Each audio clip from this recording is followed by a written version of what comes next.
What's up, everybody? It's Mr. Talkbox. Check it out. You need to like and subscribe. Come on and catch a vibe. Boy, DOA Playlist. Let's keep it funky.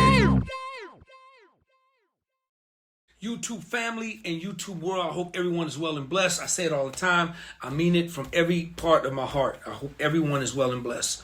Listen, today is another special day for me. It's special for me, and it's going to be special for a lot of people. So, y'all see this beautiful brother right here. This brother right here is special to me. And when I tell you he's special to me, we share a lot of history. He's younger than me, but I got so much love for this brother right here, and I'm gonna thank him before I even introduce him. I want to say just thank him for coming on here today and hanging out with me, and sharing his story with me. Y'all, please give it up for this genius, man. This musical genius. One of the greatest of our time, one of the greatest in this generation, and we all know it. Y'all show your love for my little brother, Mr. Dave Jackson. Dave Jackson. Yo, D! What's up, D?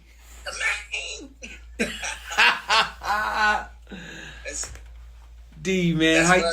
How you doing, little bro? How you doing, man? I'm doing really well, man. I'm doing really well, man. You good, bro? I'm good, man. I'm better now I'm better now that my little brother is here with me, man. Dude, it's good to see you, man. First of all, man, thank you for being here, man. I know you're busy, man. I don't take it lightly, but I thank you for coming out, hanging out with me, man. You know, spending some time with me, and you know, to share the Dave Jackson story, man, with me is special, man. I know we talk.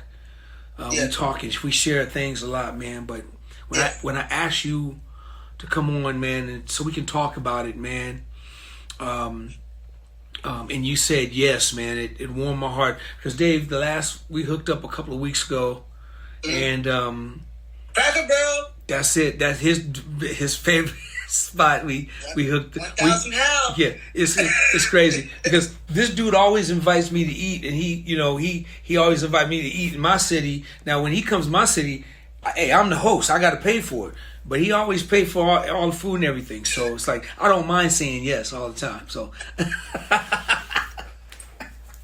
you some pancakes, D. yeah, man. So, but we shared the conversation, and man, we always do, man. But I'm just thank you, man, for real, for coming on, man, hanging out. D, first of all, man, how you been, man? You been good?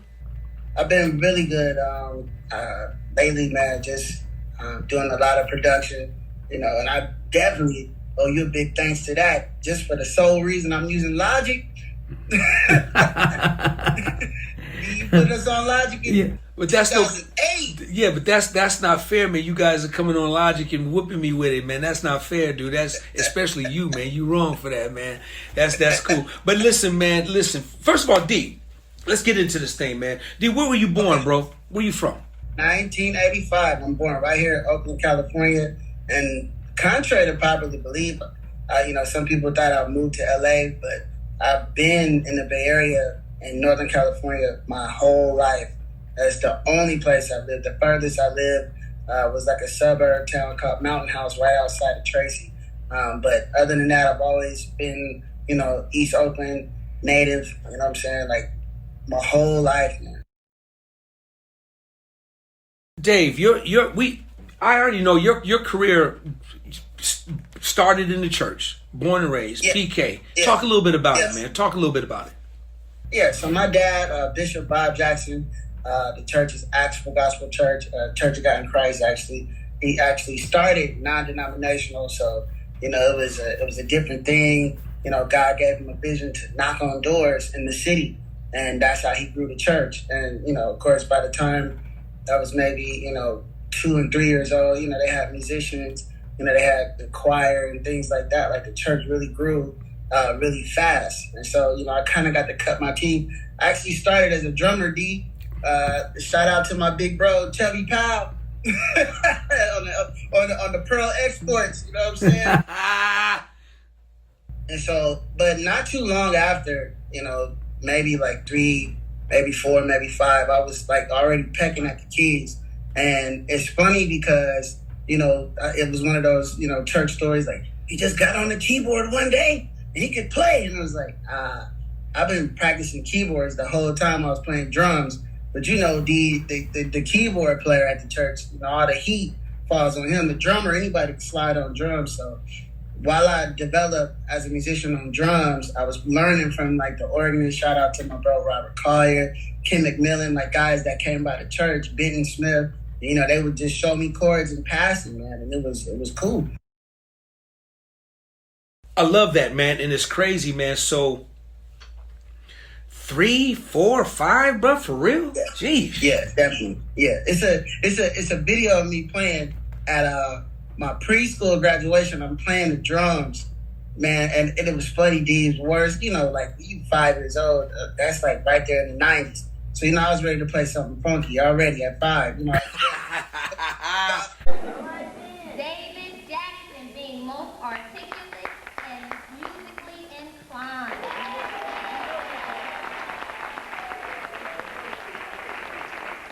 We have a special treat tonight. Come back here, David. Come on, David. He's going to show us how musically inclined he is.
My man, it's like an uncle of mine. His name is Ralph Easterling, man. He got on the organ and hit like one of them church beat toe tappers. And it's like, you see my face on the video, dude. I'm like, what? You know, and it was like, it was like, you know, but I played it. And they ain't playing. But I was like, yo, man, what happened to the, you know, Jesus is mine, you know what I'm saying? The Timothy Wright, you know, the fun stuff. So even then, man, it was, you know, it was, I was in it. Like, I was serious, you know, even 2, 3, 4, 5, man. It's a video. I'm gonna find it. Please do, because I'm gonna cut it into this. Please find that video. I remember last couple weeks ago you told me about that video. I was gonna ask you to send it to me, but please send that to me because I gotta see it. So D, man. So you got you know, so 6, 7, you still playing at your dad's church at Axe, right? The whole time for the most part at Axe. Yeah. So D, when did you start to develop into greatness? And like, how old were you when you just started to? So did you go back to drums? Was it mainly drums first, and then keyboards? Tell me how it happened? It was really simultaneous, like for the most part. And while I was playing drums, a lot of times my practice on keyboards, I was like writing songs. Like when I was little, my sisters would make fun of me. I would write songs about the girls that I like. You know what I'm saying? I was already in there crooning to them. Playing the black keys on the keyboard. Just anything. I was inspired, man. So really, that's kind of how I learned how to play, by just writing my little songs. I was singing my songs about God, as a little kid. My mother was a, fantastic singer. So, she always sung praise and worship, things like that. And, the praise and worship songs were easier to learn than like the choir songs. They singing "Don't Wait Till the Battle Is Over." It's like, you got to really learn that. But the praise songs kind of a little more simple. Even where we get the CCM now, my mom was already kind of in that vein, like in the early, 90s. And so I got to sit in those rehearsals and kind of just learn, the basic chords, just, because of those type of songs. So yeah, it was simultaneous. Wow. So D, how old were you when you like took over like the main musician for your dad's church for Acts? How old were you? Man, I almost remember. I'm gonna say, I think I was actually like 20.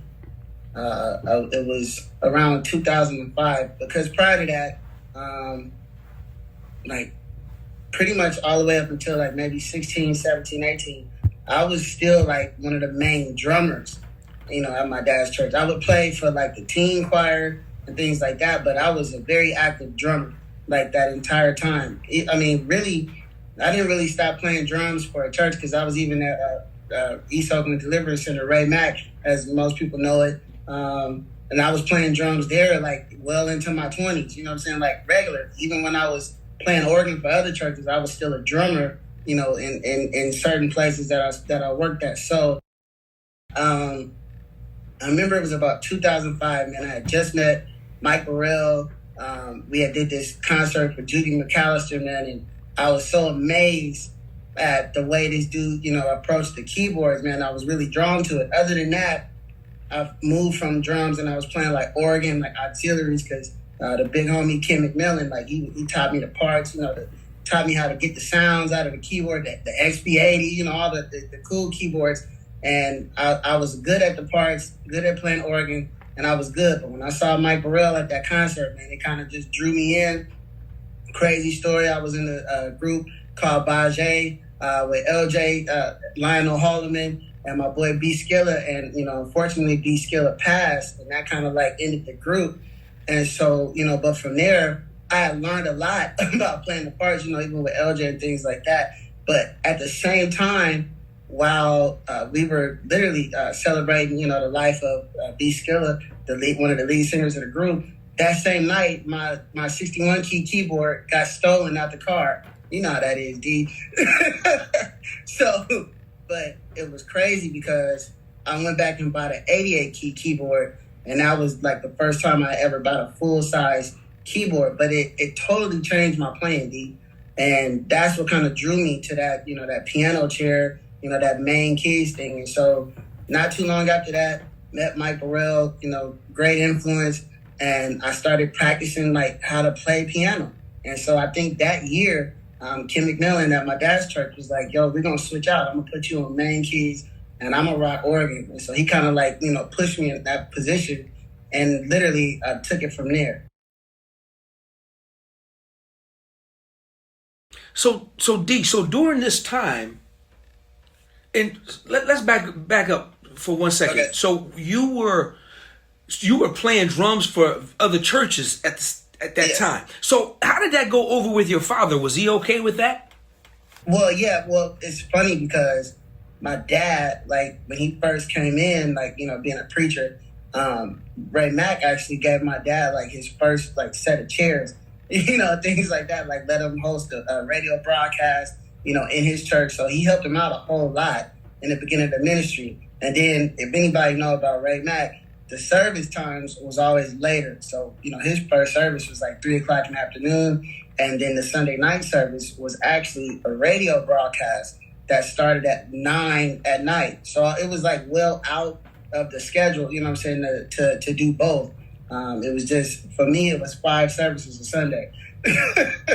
Got you. So it wasn't getting in the way of your dad of acts. Okay, it wasn't getting in the way. Okay. So during this time, were you? I know you said you was in a group with LJ. Was that a gospel group? No, it was R&B. Okay, Yeah, so like soul R&B. Yeah. Okay, so now, when did you start to get into the secular side of the music business? Really from high school. I had several friends, close, musician friends, Thomas Pridgeon, Carlin McCullough. They went to Berklee School of Music.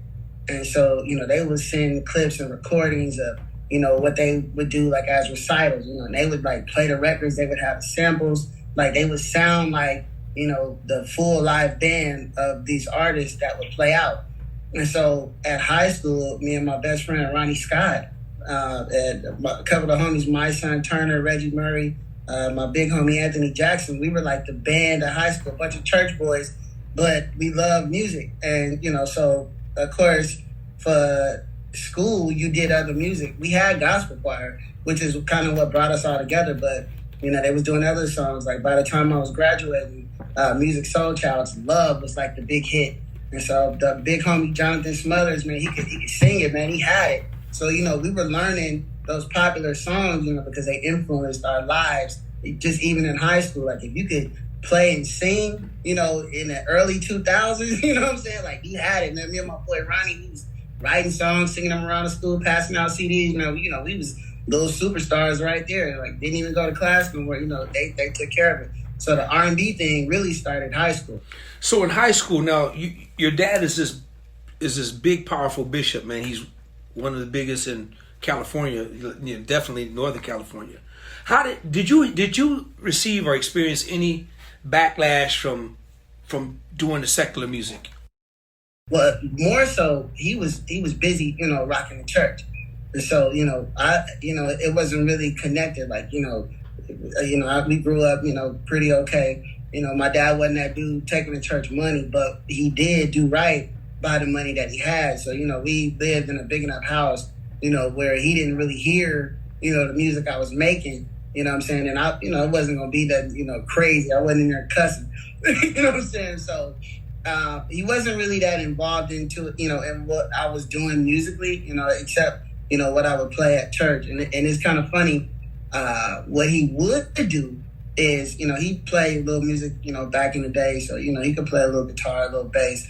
And he would be very, very, very critical, of what I did play, like even at church, if there was a song that I knew really well, how it is, you gonna go in and, you kill it, you rip over, And he's like, "Oh man, what was you playing? Like, did you even know that song?" I'm like 14, 15, playing the organ for service, and he's like, "I don't even think you knew that song. I don't know what you was playing. You sound like the organ grinder, And so he had more input on what I played, at the church and, what he did perceive me play. But like most of the studio stuff, I was kind of like in my own world. I don't even think my mother really even, knew the type of music I was making and what we were putting out. It's just high school. You kind of just, in your own vein. So they weren't really aware of it.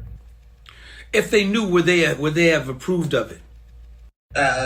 No, to a certain extent.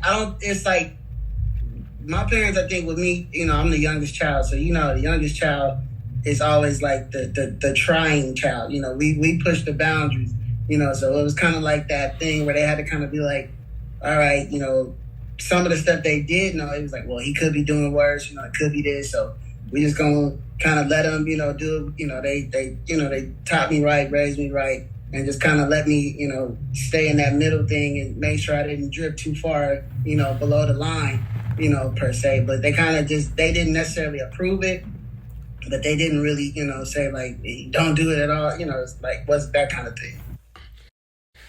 Let's move it up a little bit. So now your professional music career, where you're doing it on a major level, on a national level, did that start for you as a drummer or on keys?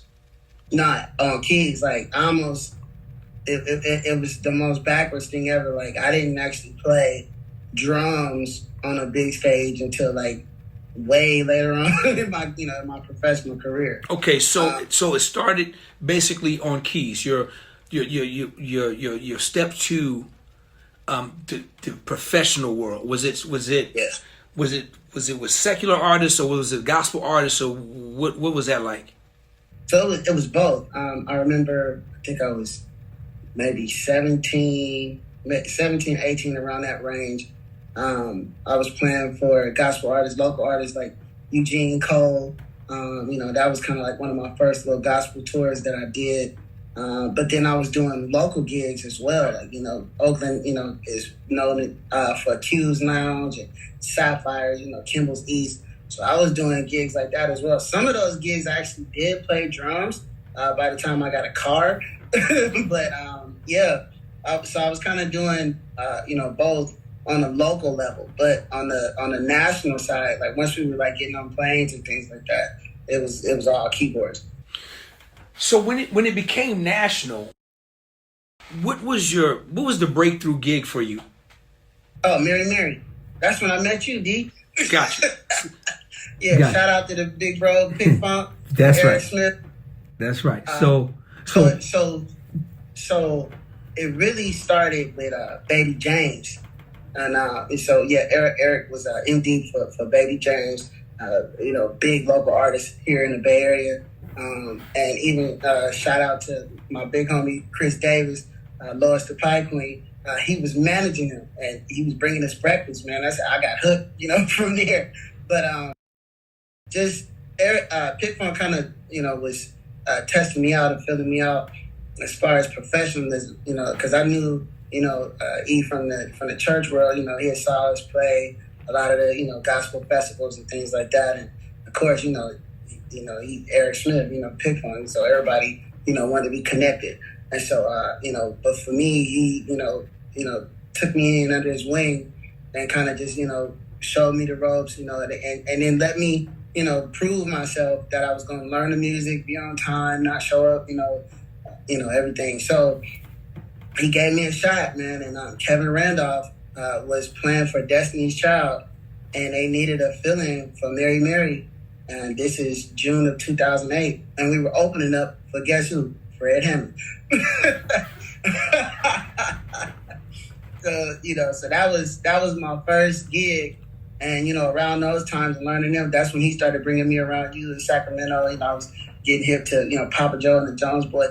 I wasn't really that hip to Quartet. I don't mean the rabbit trail, but it's like, this was like a big time, like all at once. It was like me, discovering my love for Quartet, that my dad used to rock Mighty Clouds when I was a little kid. So it was like, when I came and heard y'all for the first time, and I was like, yo, we heard a lot of stories, about DOA, a lot of funny stories that I'm not going to share on this interview, but it was like, I was happy to meet you. And then to really hear you play in person, I was like, this is crazy. Like, you still had the dreads, you know what I'm saying? Like, so it was amazing. So all of that happened at once. And, he gave me my shot, man, and just took me in. I was even, playing gigs with Jubal, with Legally Blind. Like, I was getting to sit in on rehearsals, and I was like, trading solos with Jubal, when I was younger. And, I gained that respect. He whooped my head. Now, let me not dare say it like it was cool, but it wasn't no fair fight. But, it was like he gave me credit for trying. Like, don't let it get this construed. I lost bad, but they took me in because of respect, and I never forget my first gig with Mary, like I said, was in Texas. And it's all a funny story, so I'll give you like two of them. My mom, I didn't know, she called E and was like, you got my son flying to Texas by himself, so she's like, the mama talk. Better make sure my baby is safe and come home, you know. So D, I don't know none of this conversation, you know, and I'm just cool. Like, this is what musicians do, so this is my shot. I wasn't even nervous, you know. I'm getting on the plane. So D, I get off the plane, man, and I'm walking out, you know, to get to the shuttle. And it's like the door opens. It's Mary, their sister Google, like BJ, the Chicago Kid, was singing, you know, as well. And it's Chris Johnson, Errol Cooney, you know what I'm saying, the whole crew. And they open the door and everybody's like, ah, your mama called. I'm like, oh, snap. They're like, no, you better make sure my baby come on safe. I was like, bro, my mom called. Like, oh, no. So, bro, I called my mom when I got to the hotel. I was like, you called Eric? She was like, yeah, I called Eric. I want to make sure you get home safe. I'm like, man, he's the worst dudes to ever call. Like, don't ever. So that's story one. Story two, D, because, you know, me and E, that's big bro. And so, you know, we so connected. He didn't really rehearse me when I came to his house to like learn the music. D, we was playing Xbox and watching music videos, man. We wasn't really working, you know, because he just, you know, he had more confidence in me probably than he should have. And so, you know, by the time we got to the gig, you know how that is. First, I'm like, yo, I don't know nothing. Like, if that wasn't bad enough, I had brought a sound module with me, like a old school Roland P330, because, you know, the Jason White, you know, MKS sound was a big deal. And so this was like a better, like, travel size module with those same sounds in it. So that was kind of like comfort for me. And the security scanner fried my module. Yeah, you know, old school equipment. You know, I put it through the thing because I'm carrying it. I ain't checking it. I carried it. And when I put it through the security screening, it fried it.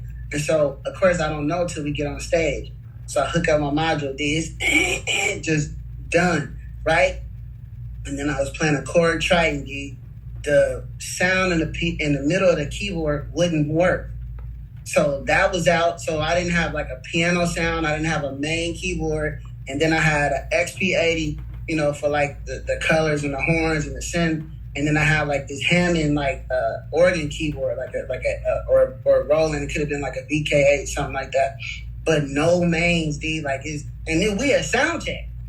You know, Mary is on their way. This is my first shot, and I'm just like nothing is working. And I'm like, I don't even hardly know the music, let alone like equipment. But like everything that could go wrong on my first big gig happened, D. To the point, like, I like walked up, you know, you got to be cool because you around guys, so, you know, but I was in that bathroom stall crying like, Lord, please, you know, because I was like, because D, I said, this is it. I was 18, I was still in high school, and I said, if this gig doesn't go right, I was like, this is my whole career in one shot, because once I fail this one, I'll never get a job in the industry again, because, you know, Mary had just won like a crazy amount of Grammys. That was an incredible album. So they were a big deal. So I was like, this is my whole career going down the toilet tonight. And, you know, so I'm like, God, please. So came back on the stage. Fortunately, the reset disc for the keyboard was like taped under the keyboard. Just things that never happen, right? Who has the factory disc? So I was able to reset the keyboard. And I like, you know, rigged it up and got everything to work. And man, we got through that gig. You know what I'm saying? And so when they called me back for the next one, I was like, whoa, you know, and so that was it. Even, you know, big rest, you know, to the homie Marvin McQuitty, actually took the pictures of that gig for me because, you know, he reckoned, you know, he was just that kind of dude. And he knew it was my first gig, and he actually captured that moment for me. You know, we looked up to Marvin McQuitty, like, you know, as a drummer, you know, that's the dude, you know, let the praise begin. You know, that's the one. Everybody wanted to play the lick. So, I mean, you know, he looked out for me, man, and sent me those pictures. I still have them to this day. And so, you know, that was, you know, my first big, you know, break to the industry, man. Right there at 18, I was on detention with my teacher, getting an email flight itinerary. She's like, I'm so proud of you. I'm like, but I'm on detention. Man, listen, we got to give a shout out to your big bro to you, little bro to me, to Eric Pick Funk Smith, man, because I I know all about it, man, and I was trying, and I'm glad you brought it up because that's where I was hoping to get to, and now, little bro, you are in this industry. First of all, real quick, did mom and dad have a problem with you doing Mary Mary? No, not at all. Mary Mary was the same zone. You know, the gospel, what they talked about was on point. If you really want to laugh, the first thing my dad said, because he just a dad, man, can't help it. You know, sometimes the older men, they show they love in very weird ways. You know, it's like, I remember my man from the Five Heartbeats, you know, the son came on, he's like, you ain't gonna be, because I ain't, you know, they're like, why are you so hard on the boy? I want him to be a better man than me. It's like, that's the kind of dad I got. And so the first thing he said was, well, you ain't got no contract, they ain't got to pay you. I'm like, dude, what are you talking about? Like, they gonna pay me. No lie, dude, this is the honest truth. That's the first thing he said. He's like, they ain't got to pay you. I was like, what? They gonna pay me, dude? It's a gig. I love it, man. I love it. That's dope, man. So now you tasting it, man. You in it now. You seeing what that life is about. Yeah. And I know you got to be loving it, man. It's got to be something that just that's amazing to you. It's got to be a dream come true. Now, from there, just kind of give me a brief run through of where it led to from there after Mary Mary.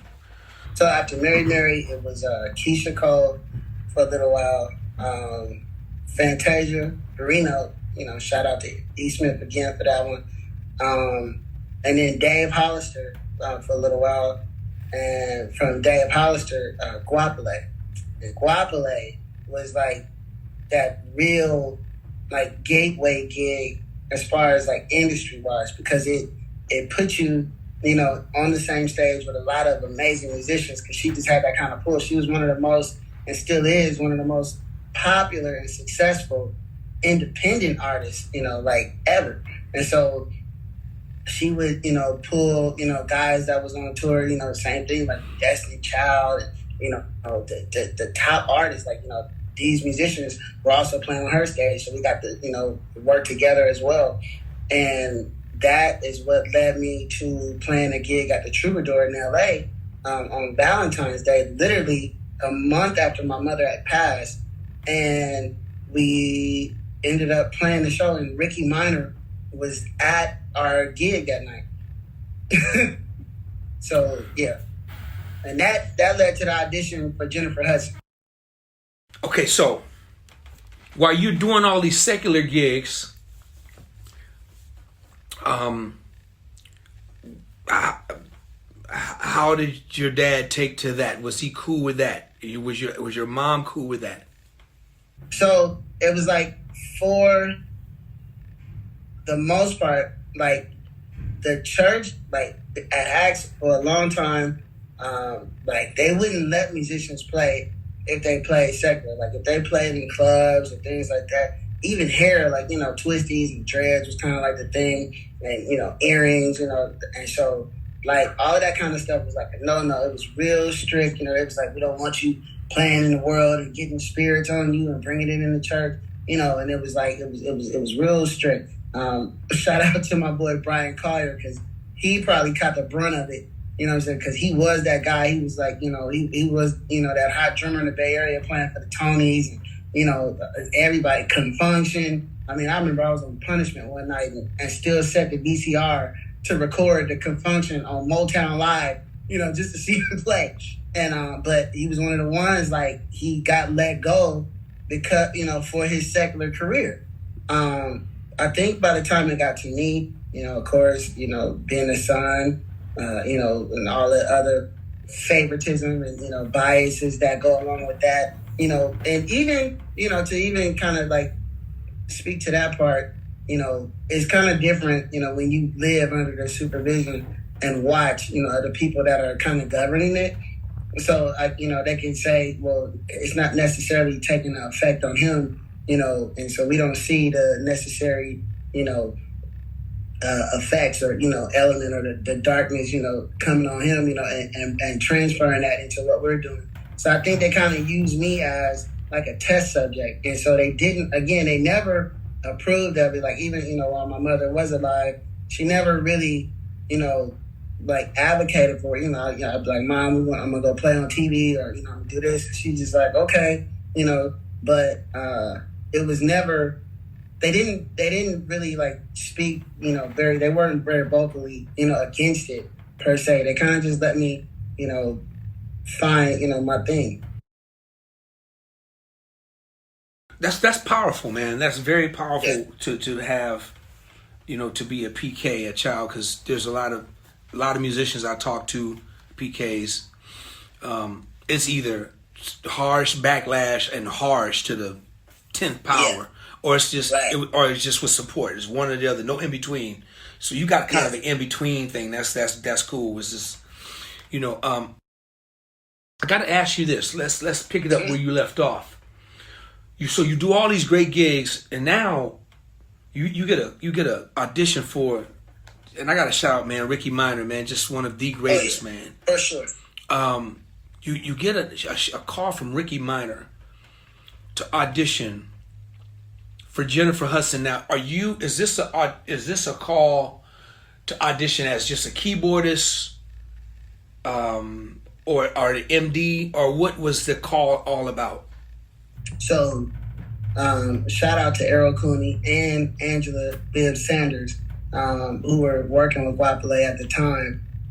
Errol, of course, played in the band with Ricky, on different, many different events.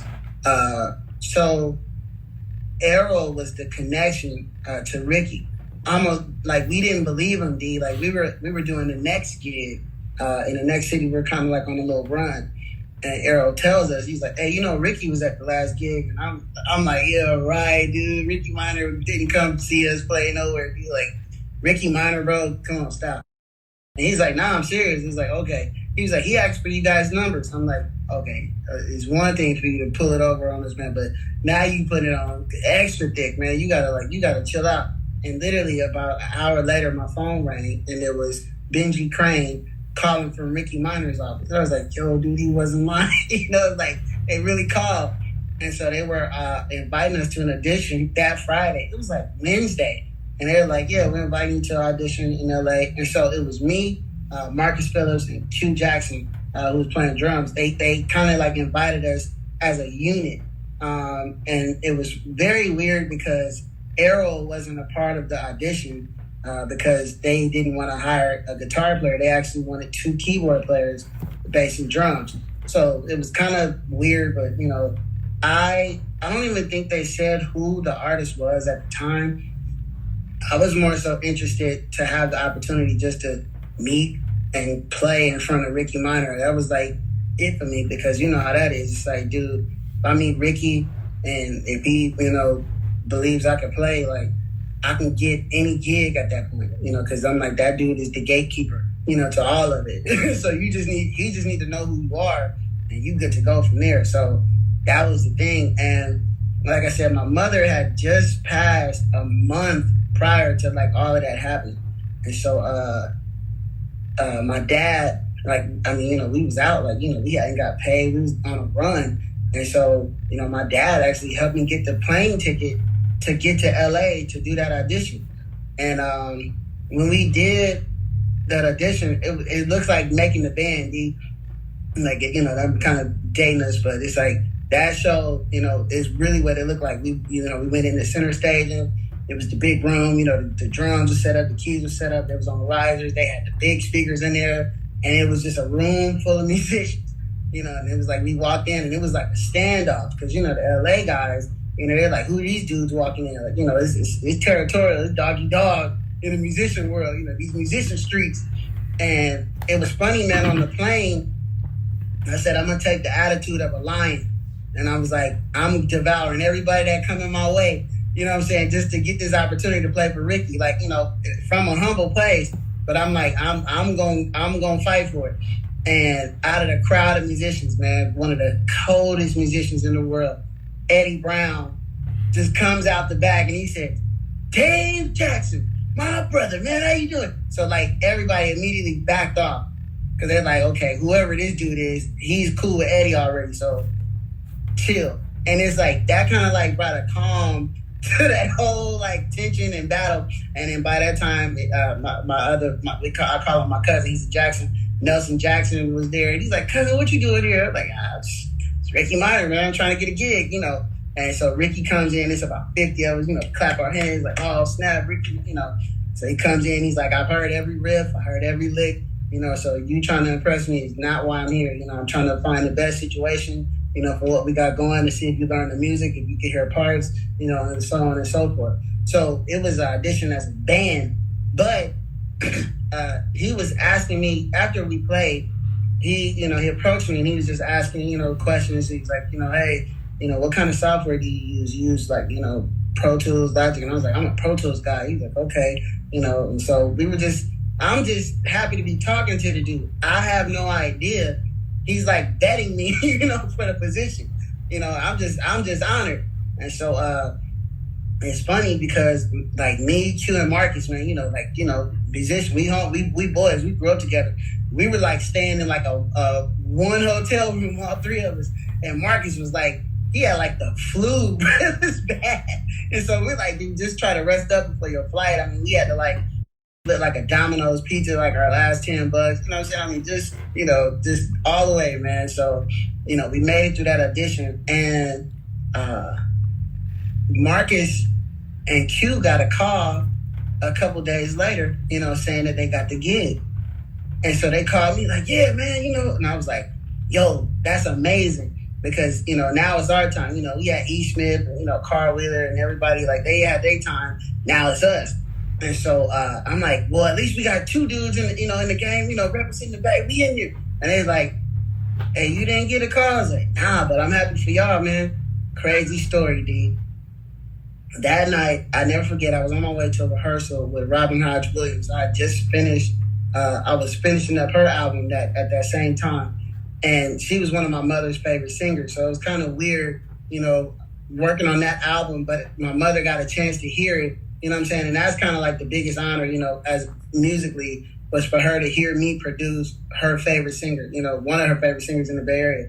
So, you know, before she closed her eyes, man. So that was a lot of motivation during that time. But on my way to the rehearsal, I get a call from an LA number. And I'm like, "Yo, you know, this Dave." And she said, "Hey, Dave, it's Sheila E." And I'm like, "Hey, Sheila E, how can I help you?" You know, she's like, "Yeah, I got your number from Bobby G."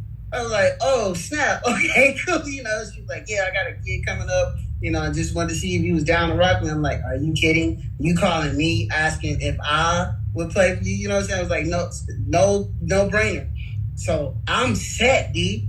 I'm like, you know, forget whoever, you know, we was going to play for. I'm like, I just got a call with Sheila E. I'm like, I'm about to end up playing for Prince. You know what I'm saying? And you know what I'm saying? Like, I was ready. So I was like, "Hey, we all got gigs." You know, that was it. And so, but Marcus was like, "No, man." He's like, "That's tight. But if you get this weird number that call you, like, answer." So long story short, they called, and they were just, you know, from the Jennifer crew, and they're like trying to book, you know, flights to schedule rehearsal. So they calling for info, and I'm like, "Well, so what? I got the gig." And, "Oh, yeah, congratulations, you got the gig. Anyway, what's your date of birth?" You know. So that's how that happened.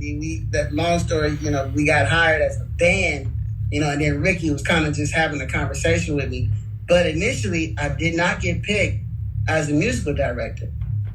They had earmarked my homie Kenneth KT Townsend from the New Genesis band. It's a very talented group of musicians from Memphis, and, you know, those watching don't know, they came and took LA by storm, you know, just as a unit, you know. So that was, you know, amazing. You know, the drummer Stanley, he plays for Stevie Wonder, and so it's like that's that whole crew. And they even auditioned that night too. It was kind of scary, like, those guys, because I'm like, yo. But they had took KT from that band and put him with us and designated him to be musical director.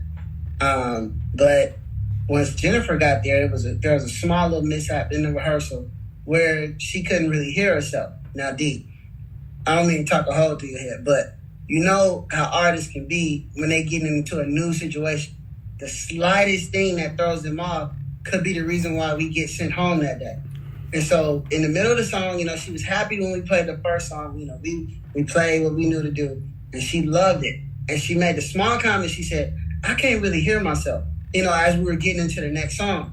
So my man is running, and I'm like, "Hey, I'm in the cut. I'm playing oxys. Like I got the dream chair, because I'm always, the band leader, MD, So I'm like, for once, I get to just be in the cut, travel the world, play some oohs and ahs, and keep it pushing. So I'm like, hey. And he's like, what? I'm like, hey, you want to check her mic? He's like, what you say? Like, you want to check her mic? And I look up, and Jennifer's like right here with it. And I knew right there in that look, I was like, a decision just got made. And so Ricky got there, they put us out the room and had a conversation. And Ricky comes out, hey, she chose you to be the MD, and you're going to run the playback system as well. They're going to switch your flight. You got to fly out this Monday. And this is like Friday. And it was a roller coaster from that day on. Wow. See, my first time hearing this story, man. Wow. Okay. Real quick, how many years did you spend with Jennifer? Just under 10 years. Okay. You guys' relationship, man, was like really like brother and sister, man. Absolutely. I mean, she did nothing without you, man. And said it, undesirably most times from me, because I don't like the attention like that. So when you on stage, I don't go nowhere without my Dave. I'm like, whoa, you get because I'm me, D tabloids. I'm like, look, I ain't want no misunderstanding. You said it right. We had a very, very close bond, like siblings, though. You know what I'm saying? Like, and that's most times deeper, than anything else, because that's, children stories, and, you almost like a godfather to their kids, all of that. So, yeah. D, a dream job, man, of a lifetime. I mean, dude, you were on everything, man. I mean, just all the big shows, man. Every time you saw Jennifer, you were there. You were right there on everything.